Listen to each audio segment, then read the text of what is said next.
Bonjour à toutes et à tous, bienvenue sur Ondes lycéennes pour un nouvel épisode de notre série consacrée au grand thème de la philosophie.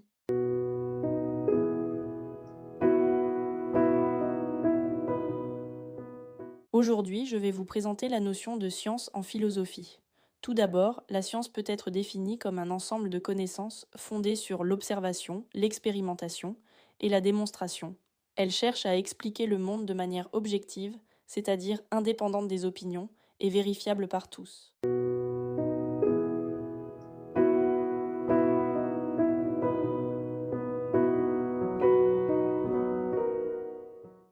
Mais la science ne se limite pas à accumuler des connaissances.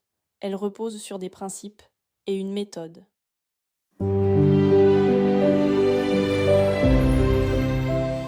René Descartes insiste sur l'importance du raisonnement logique. Pour examiner la vérité, il faut une méthode, nous dit-il. Ce qui signifie que, pour atteindre des vérités certaines, il faut suivre une méthode précise, fondée sur la démonstration. Par exemple, un mathématicien suit des étapes logiques pour résoudre un problème.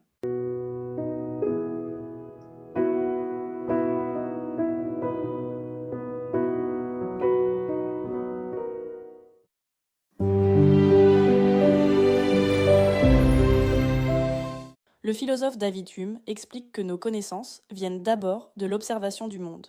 Par exemple, on sait que l'eau bout à 100 degrés, non pas parce qu'on l'a déduit par la seule raison, mais parce qu'on l'a observé et expérimenté. La science s'appuie donc sur des faits concrets.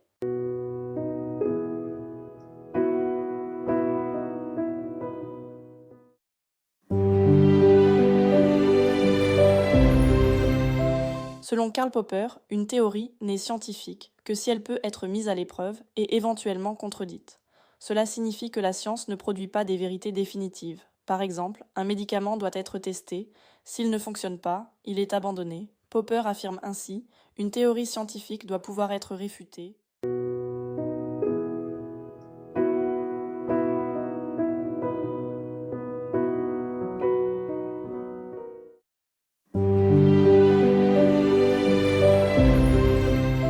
Le philosophe Gaston Bachelard montre que les connaissances scientifiques évoluent avec le temps.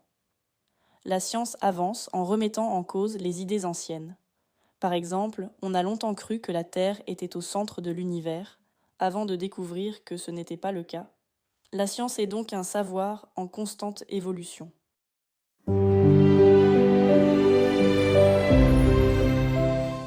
Il faut aussi réfléchir aux conséquences de la science. D'un côté, elle permet des progrès considérables, comme soigner des maladies ou améliorer les conditions de vie. Mais d'un autre côté, elle peut aussi engendrer des dangers, comme la création de la bombe atomique. C'est pourquoi François Rabelais écrivait déjà au XVIe siècle « Science sans conscience n'est que ruine de l'âme ».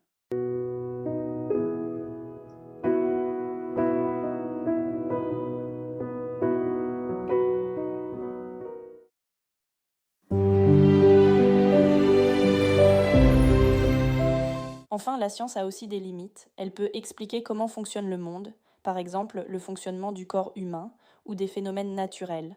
Mais elle ne peut pas répondre à toutes les questions, notamment celles qui concernent le sens de la vie, les valeurs ou la morale. Ces questions relèvent davantage de la philosophie.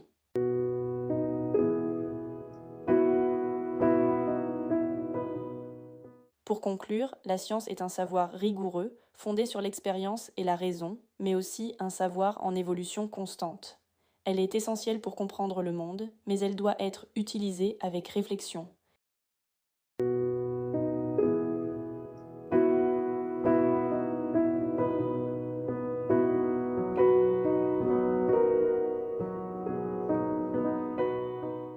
Merci de nous avoir écoutés, et à bientôt pour un nouvel épisode sur Ondes lycéennes.